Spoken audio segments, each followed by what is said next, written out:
Ethel Steele, age 40, lived at her home at 3140 Brookhill Drive in Winston-Salem, North Carolina. Winston-Salem, North Carolina, is located in Forsyth County. It has a population of over 250,000 citizens. Ethel and her 3 children have lived in their home for the past 3 years. She earned a bachelor's degree of science in nursing from Winston-Salem State University. She also held a Bachelor of Arts from Johnson C. Smith University in Charlotte. She held 2 certificates of completion from Forsyth Technical Community College for completing paralegal technology litigation and family law curricula.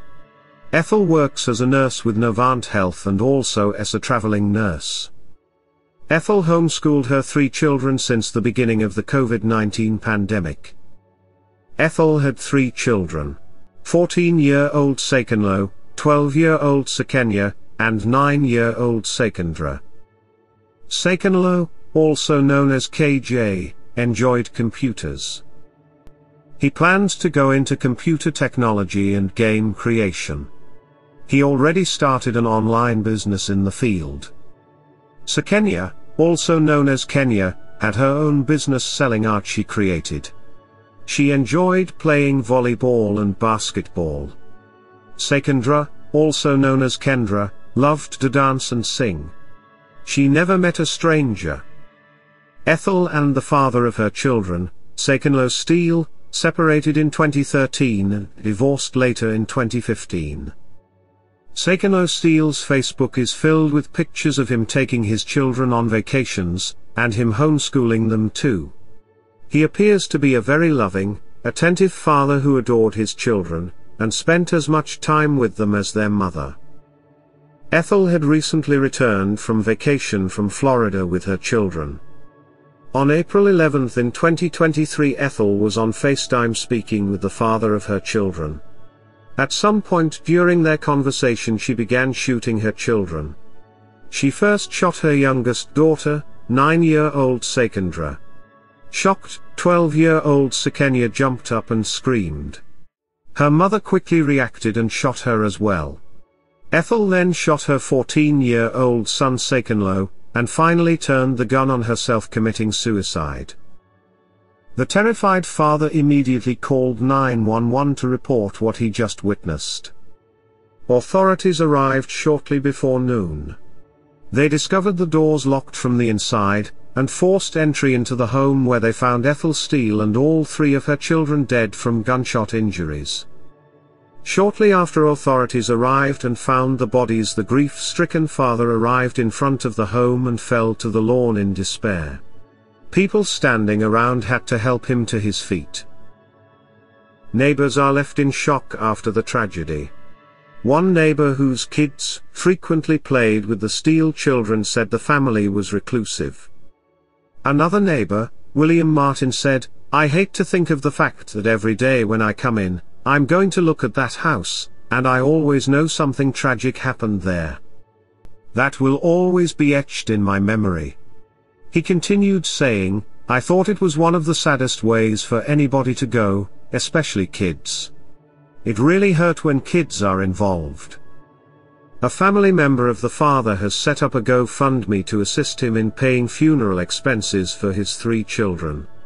It reads, "We are asking for your support in helping a father who has experienced a heartbreaking tragedy. He had to witness the murder of his 3 children at the hands of their mother, who then took her own life. The emotional burden alone is unimaginable, but the financial strain of burying 3 loved ones without the assistance of insurance is also a heavy burden to bear.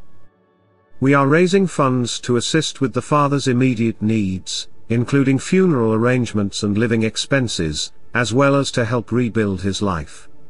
The father has lost everything, and we want to help him get back on his feet.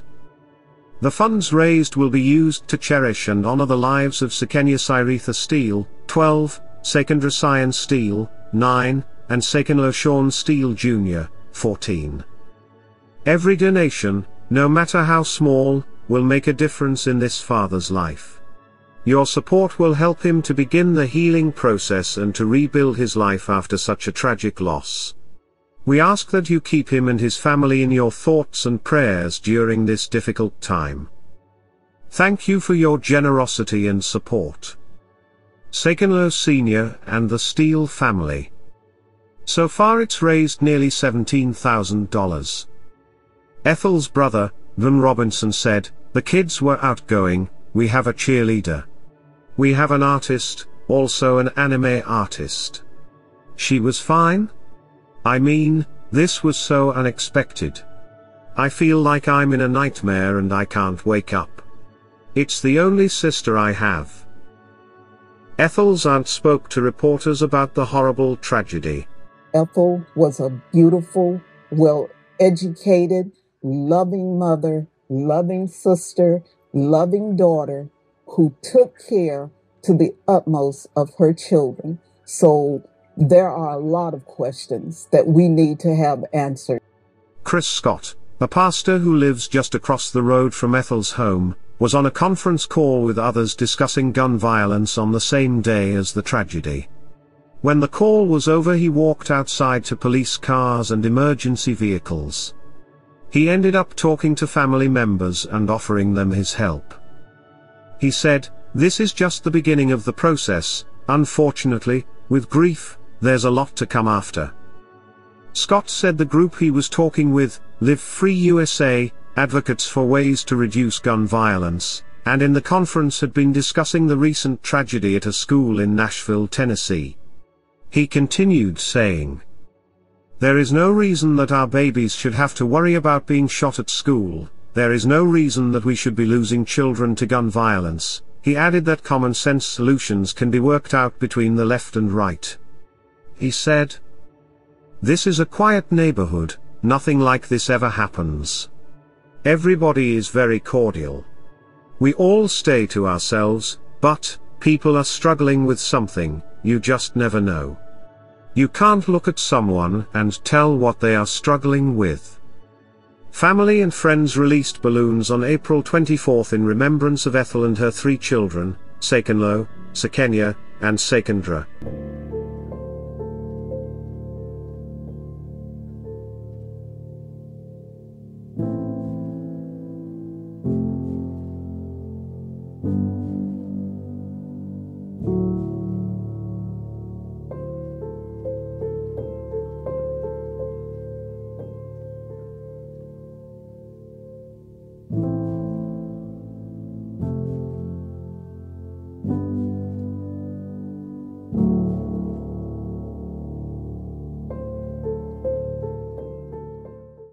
A funeral was held for Ethel, Sekenlo, Sekenya, and Sekendra on April 20 at the Lamb Funeral Home. The subject of filicide usually provokes an emotional response, be it sheer disgust or sympathy. People are left questioning how a mother can be driven to murder her own children and if this could have been prevented. Experts agree the cause is a complex result of social and psychological factors. Studies show that there is a distinct association between filicide and stress factors in the mother's life, such as a history of attempted suicide, being a victim of domestic violence, substance abuse or parental separation. A recent study found that these parents make the decision to take their own life first. The parent feels they cannot abandon their children, so taking their children with them in death appears to be their only option. The study found that there is a huge disparity in the sentences given to mothers and fathers convicted of murdering their children. Most people are morally outraged with filicide, yet many times offenders are treated differently based on their sex. The average sentence for women in the United States is only 17 years. Fathers were found to receive sentences twice that, usually life sentences and even the death penalty. Most cases are difficult to predict due to the perpetrator being completely unknown to services prior to the tragic event. However, some cases clearly showed signs, and possibly could have been prevented. Community, family and friends play a very critical role in prevention. Time and time again, cases where children are murdered by their parents, the parent isolates themselves from others. And many times someone comes forward saying the parent made a comment prior to the murders that indicated they were suicidal or thinking of harming someone else. We need to pay more attention to family members, friends or neighbors who become reclusive or make comments that involve harming themselves or others. Call and talk to them, ask questions, go visit them. Try to get them to open up about their problems. Call 911 if someone makes comments about harming themselves or their children. Ethel Steele isolated her children after the COVID epidemic and became reclusive. She continued to homeschool her children even after schools opened back up. It remains a mystery as to what triggered the tragic events, but it's suspected a possible argument with her ex-husband. The father had to watch as each one of his kids were shot by their own mother. There was nothing he could do but watch. Is it possible the pandemic, isolations and financial stresses led to Ethel being suicidal, then an argument with her ex-husband pushed her over the edge? No matter the cause, 3 innocent lives were lost. No father should have to watch as his children are murdered. Hopefully he gets counseling for what he witnessed. May Sekenlo, Sekenya, and Sekendra all rest in peace. This week's scavenger hunt clue is the letter O like Oscar. That concludes the game. Look for the form to fill out in the comments section. Good luck.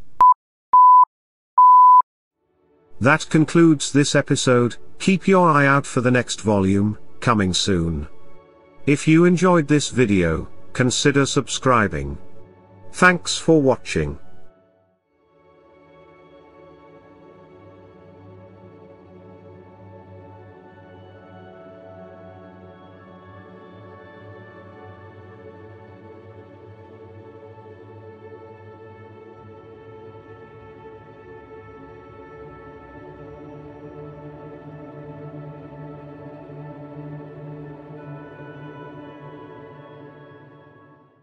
Want to help support the channel you love, and get something in return?